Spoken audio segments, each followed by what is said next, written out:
begitu. Agama mereka masing-masing harus dikuasai betul, secara detail, secara mendalam sebelum menjadi atau menyampaikan hasilnya sebagai penceramah kepada umat atau masyarakat di Indonesia. Agar apa? Secara detail itu kita punya wawasan keagamaan yang benar-benar dikuasai. Mungkin kita tidak sedikit melihat tadi banyak disinggung oleh Gus Soleh yang mondok kurang lebih 17 tahun. Ini penampilannya dibalap oleh penceramah yang 17 hari di apa itu briefing. Mengapa? Ya, karena mereka yang 17 hari ini merasa sudah luar biasa karena yang dibahas masih belum maksimal atau sedikit bahasa yang mudah dipahami. Biasanya kalau kita pernah jadi dulu masih kecil ya, senengan misalnya bela diri. Kita belajar satu jurus sudah merasa sudah jagoan, sudah mengalahkan yang lain. Mungkin seperti itu gambarannya ya, penceramah-penceramah yang kita tahu. Dan saya yakin ketika mereka berceramah itu kayaknya ada pesan-pesan khusus yang punya misi untuk mengarah kepada bagaimana selalu membuat kondisi yang berbeda dengan kondisi yang harmoni di negara kita ini. Sehingga kita dengarkan pedas, panas di telinga. Dan saya kira itu juga salah satunya karena wawasan keagamaannya sangat kurang atau sangat kurang. Saya kira sama, semua agama mengajarkan bahwa agama itu menyebarkan perdamaian dan kedamaian.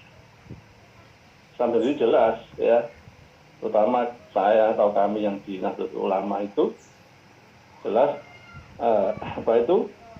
tawasud, sikap toleransi itu adalah prinsip yang ada di kami. Menghargai perbedaan itu prinsip yang ada di kami.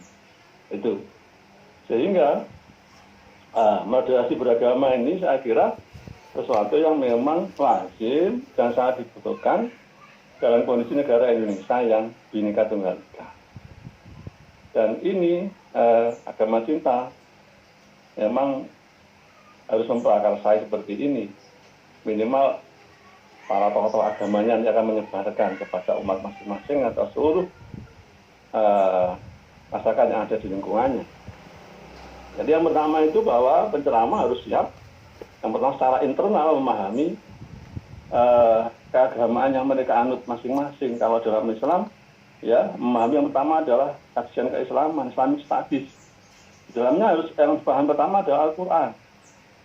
Al-Quran ini baca aja harus butuh ilmu tajwid.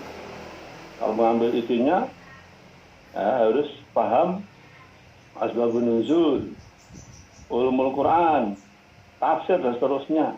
Nah, ini kalau sudah bisa dimiliki oleh penceramah, nanti mungkin standarisasi di sertifikasi itu bisa diterapkan, maka modal itu akan menjadi modal yang utama. Minimal secara internal sudah paham betul, sehingga menyampaikan nanti tidak akan menyampaikan sesuatu atau mungkin ajaran Islam juga, ajaran agamanya yang menimbulkan fitnah, menimbulkan isu yang panas, yang menimbulkan adu domba.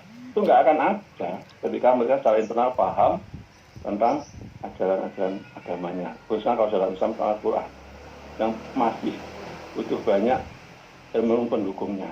Tentu sebelumnya harus paham nahwu, sharaf dan seterusnya kalau di pesantren. Sampai itu didukung oleh kemampuan studi hadis, minimal studi hadis. Sehingga di dalam Al-Quran yang penjelasannya membutuhkan hadis, penceramah itu tahu. Kemudian di samping itu secara internal juga memahami tentang teologi. Karena mohon maaf, terhadap agama yang saya tahu, kalau saya belajar studi agama-agama, juga banyak firqah-firqah, banyak aliran-aliran dalam tiap-tiap agama. Sehingga agar menyampaikannya itu lebih bisa masuk ke tempat sasaran, maka juga harus paham tentang aliran-aliran dalam tiap-tiap agama. Ya, termasuk di Islam ini yang terkait dengan Islamic Studies harus ada pemahaman, pemasaran tentang sejarah peradaban Islam. Terutama kalau penceramah harus paham terkait dengan ketika piagam Madinah itu. Dan kita kalau tahu di dalam sejarah Islam itu, sejarah peradaban Islam, bahwa munculnya aliran-aliran teologi, aliran akidah dalam Islam, itu adalah ketika perang Siffin itu, permasalahan yang mendasar adalah kepentingan kekuasaan, atau sekarang mungkin politik. Seperti itu.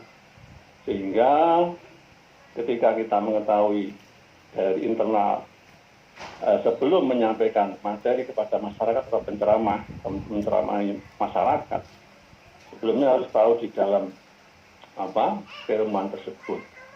Termasuk butuh juga tentang kalau dalam Islam tasawuf. Tasawuf ini mengajarkan kita bagaimana melakukan sesuatu harus dasarnya ikhlas. Dasarnya manfaat untuk banyak orang.